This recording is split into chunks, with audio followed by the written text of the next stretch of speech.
বিসমিল্লাহির রহমানির রহিম।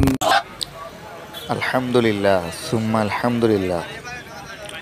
3 মে সোহরাওয়ার্দী উদ্যানে হেফাজতে ইসলামের মহাসমাবেশে ওলামা ইকরামদের ও আগত মুসল্লিদের শরবত পান করাচ্ছেন দাওয়াত ও তাবলীগের সাথী ভাইয়েরা।